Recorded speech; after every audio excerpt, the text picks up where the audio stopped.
Well, hello, welcome again to our reading of the Greek New Testament, and we're reading the Gospel of Matthew, and we're up to chapter 23, verse 23. And this is part of these woe statements to the Pharisees, and we get quite a number of these here.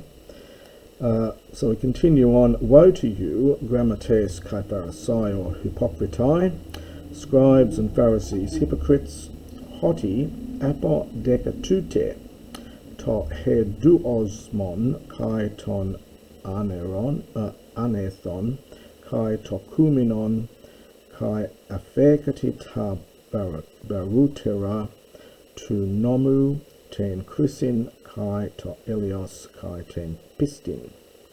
So woe to you, scribes and Pharisees, hypocrites, hoti, because, now we get this deca here of 10.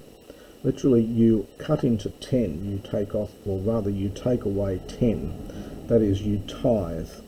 You give 1/10, or you apply a tithe almost to the hedu osmon, literally the sweet smelling thing. And this refers to mint. So this is the Greek word for mint, literally that which smells sweet, which is quite nice. The anethon is dill, and the kuminon is cumin, which it's where we get our word cumin from, that particular spice. So I think the point is here that you meticulously give 1/10 of something that's totally minute as offering, but you afekate from afiemi, but you have slackened off, or you have let go. The baros is deep, so the deeper or more serious perhaps, and it's a comparative with terror, the deeper parts of the law, and then in opposition to that is ten chrisin, the judgment, and mercy and faith. Tauta de eda poiesai kakena me afienai. It is necessary to do these things. Now, kakena is kai ekena, and not to ignore those things. So I think the tauta is referring to the normal tithing, and the ekena is referring to these deeper parts of the law, more serious aspects of the law. So you must do these things and not ignore those things. Hodegoi tufloi, we had that word before, from hodos plus agos, so blind guides. Hoi di ulidzontes ton konopa, ten de camelon catapinontes. Now this is an interesting word. It's very rare, this verb here, di ulidso. It's extremely rare. It does occur in Galen, that is in medical works. It means to strain or filter out or strain out. And the konopes, this is from konopes, if you're looking this one up, it's third declension noun. It means a gnat. So literally those who strain the gnat, and catapinontes, swallow up the camel. Catapino. A pino is to drink, cata is to drink down, it means to guzzle almost, to drink down the camel. So again, you need to look at the commentaries on this. It's a strange metaphor here. Woe to you, scribes and Pharisees, hypocrites, hoti katharisdete to exothen tu poteriou, kai tes paropsidos. So because you cleanse the inside of the cup and of the paropsis. Now, a paropsis is a side dish. It's just a small dish you would put condiments and things in. So you clean the outside of the of the cup and the side dish. Esothen de gemus in ex habages kai akrasias, but they fill, but inside they fill it with, for this one here, with rapacity, or rapine, from harpasdo to snatch, can mean to rape, with, or perhaps just grabbing or greediness. So with rapacity and akrasias, impurity.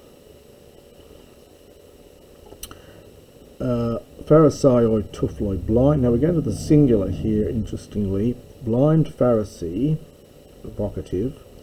Katharison, imperative. Cleanse first, to entos to poteriou, the inside of the cup. Hinagenetai kai to ektos autu katharon, in order that the outside of it also might become katharon, clean.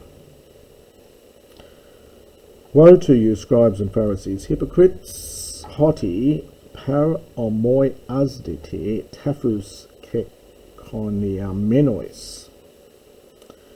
Hoitines exothen men, now we have the men here, phinatai araioi, esothen de gemusi ostion nekron. And then the next page is going to say kai passes akathasias.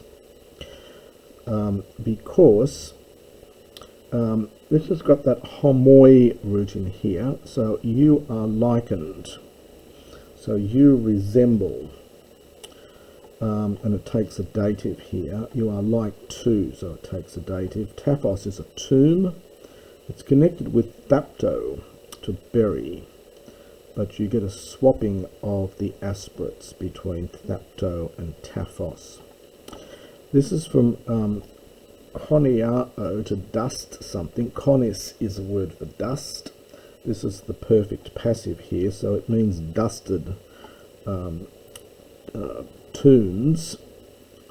So you resemble dusted tombs, tombs that have been cleaned or dusted, who exothen, from the outside, and we get a nice men balanced by de here, so, or perhaps you say which, from the outside appear araioi. Araioi means beautiful or attractive.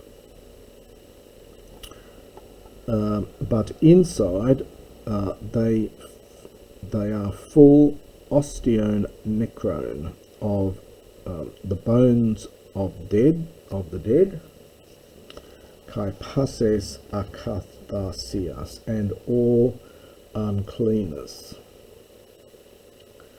Hutos kai humes exothen, we get another men and de, men fines thetois anthropois dikaioi, esothen de estimestoi hypocrisios kai onomias. Thus also you, on the outside, you appear as dikaioi, righteous to men, esothen de, but inside, este, second person plural from Amy, you are mestoi, full of, takes a genitive, hypocrisy and lawlessness. Well, he continues on with the woes. Woe to you, scribes and Pharisees, hypocrites, because oikodomete tus taphus ton propheton, kai cosmeti ta mnemea ton dikaion. Now I have a nice example of veratio here, variation. So there's no real difference between a taphos, a tomb, and a mnemeon, which is connected with the verb of remembering, memnesco. So the mnemeon is a place where you remember someone who's dead, i.e. a tomb, and there's no real distinction between them. It's just he uses two different words for the sake of variation, which Greek will often do. So because you build the tombs of the prophets, kai cosmete, from cosmio, you adorn the tombs, or perhaps memorials if you want a different word, of the righteous, kai legete, and you say, Aemetha entais hemerais ton pateron hemon uk anemetha auton koinonai ento haimati ton propheton. So this is the first person plural imperfect from Aemetha. You get various forms of this. This is one of them. You also get, you get different forms for this one, I think. Both different in classical Greek as well, I think. So if we were in the days of our fathers, so if we existed in the days of our fathers, ukan ametha, we would not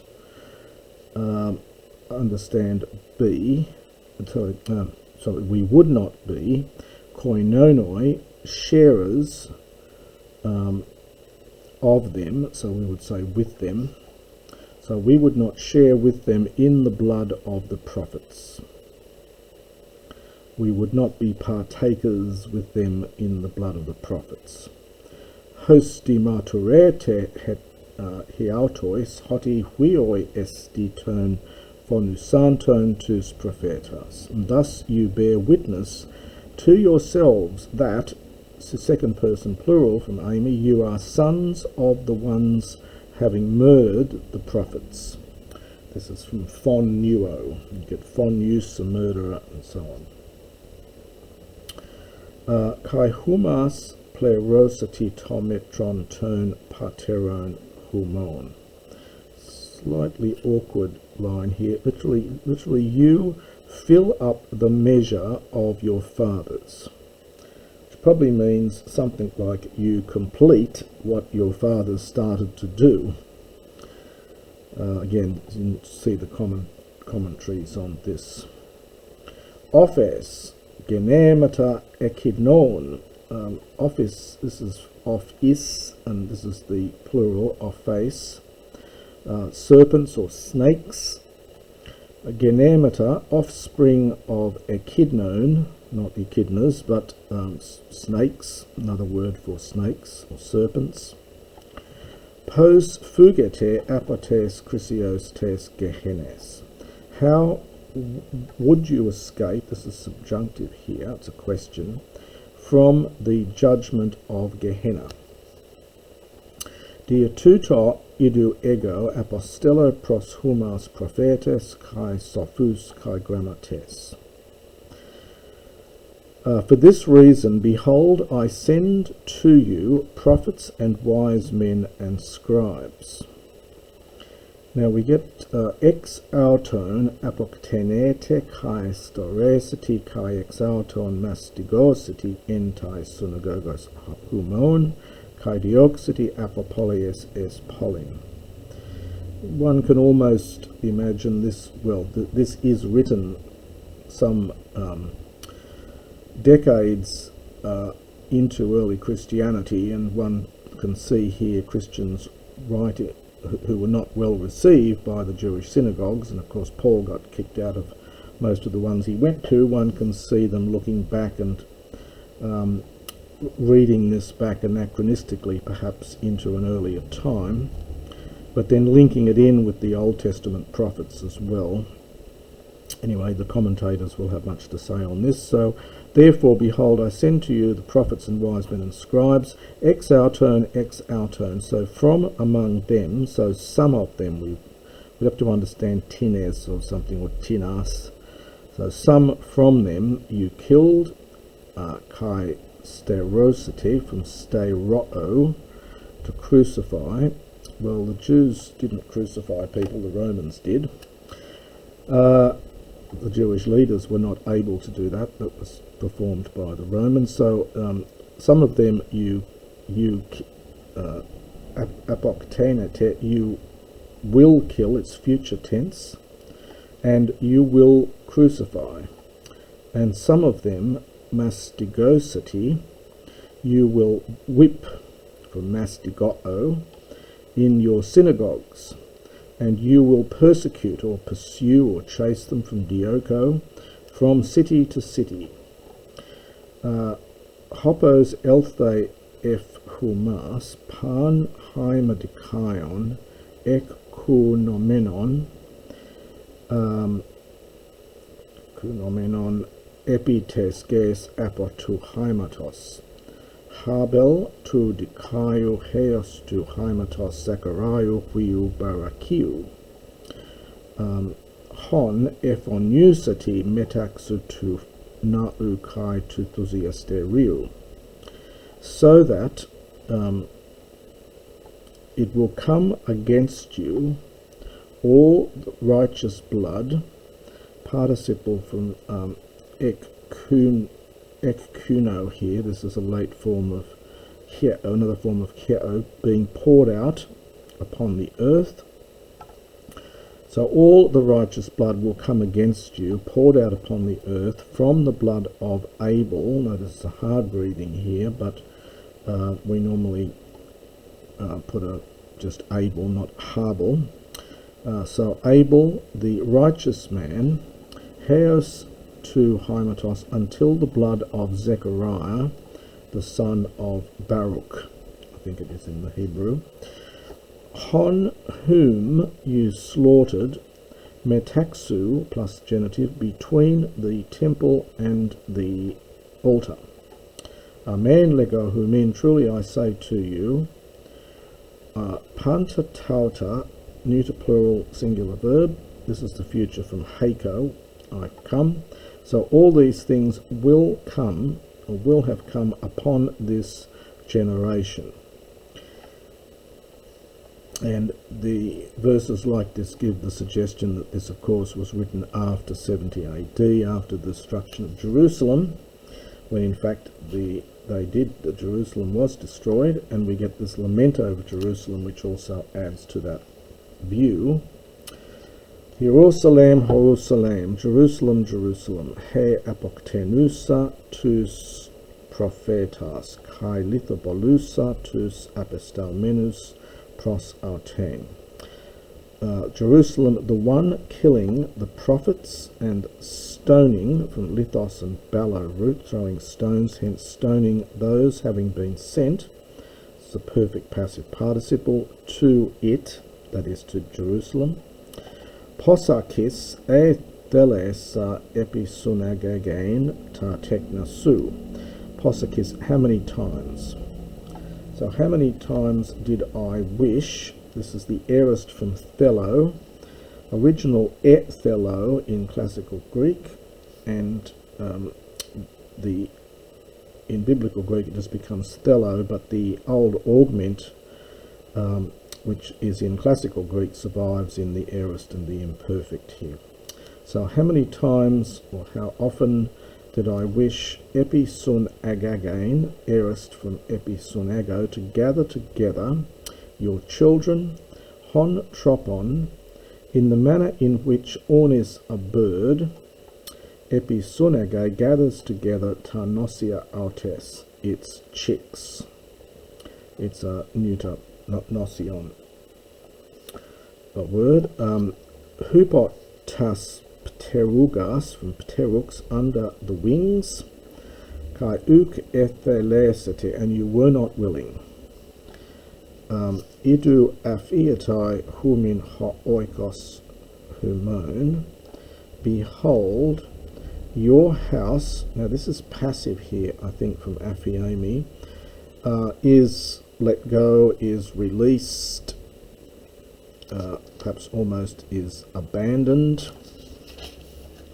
And then the key word here is eremos, as a desert.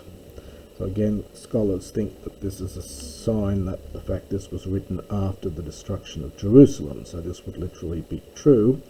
Ego ga humin ume me idete apati hios an apete.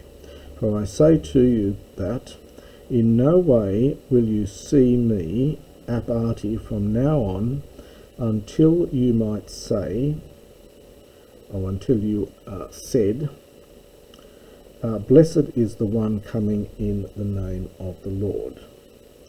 And the quotation here is from Psalm 118, verse 26.